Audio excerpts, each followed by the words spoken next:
ఇవన్నీ కలిపితే మీరు చూస్తే tariff increase 16,699, true up or fuel surcharge. నాకు ఇవన్నీ కొత్త పదాలు, అప్పట్లో లేవు. నేను ఉన్నప్పుడు నేను కరెంట్ ఛార్జ్ ఒకటే వేసేవాళ్ళం. ఇన్నోవేటివ్లో వచ్చారు వీళ్ళు, తెలివినంతా ఉపయోగించారు.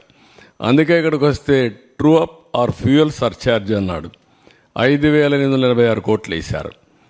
ట్రూ అప్ ఛార్జెస్ అన్నారు, 3,977 కోట్లు వేశారు.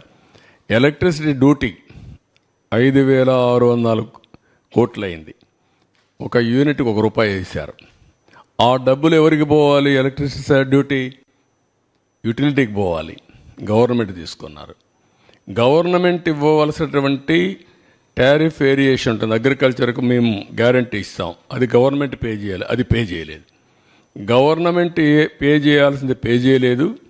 ఎలక్ట్రిసిటీ డ్యూటీ వేసి ఇందులో ఆదాయం సంపాదించుకున్నాడు గవర్నమెంట్. మళ్ళీ అలాంటి వేరియేషన్ చేశారు. టోటల్గా వచ్చే కొందికి 32,166 కోట్లు అయింది.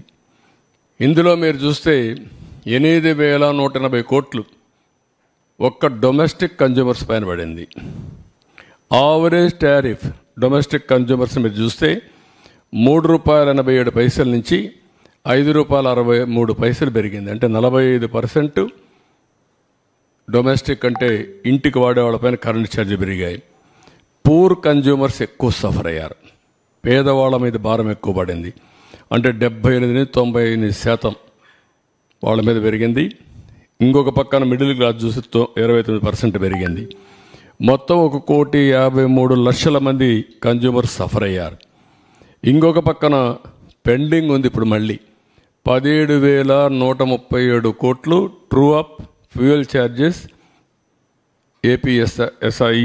ఏపీఆర్సీలో పెండింగ్ ఉన్నాయి.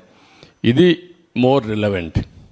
50 యూనిట్లు వాడే వాళ్ళందరికీ ₹1 నుంచి ₹1.99 పెరిగింది. 100 యూనిట్లు వాడే వాళ్ళకి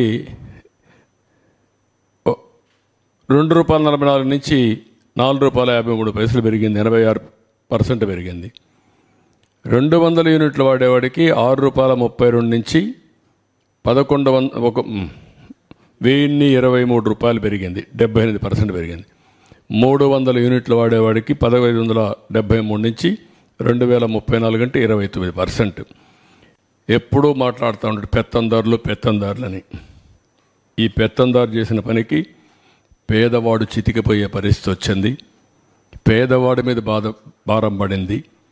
పేదవాళ్ళని నడ్డి విరిచే పరిస్థితికి వచ్చాడు. అన్నింటికంటే ముఖ్యంగా 50 యూనిట్లు వాడిన వ్యక్తులపైన 98% పెంచారు. 100% భారం మోపారు.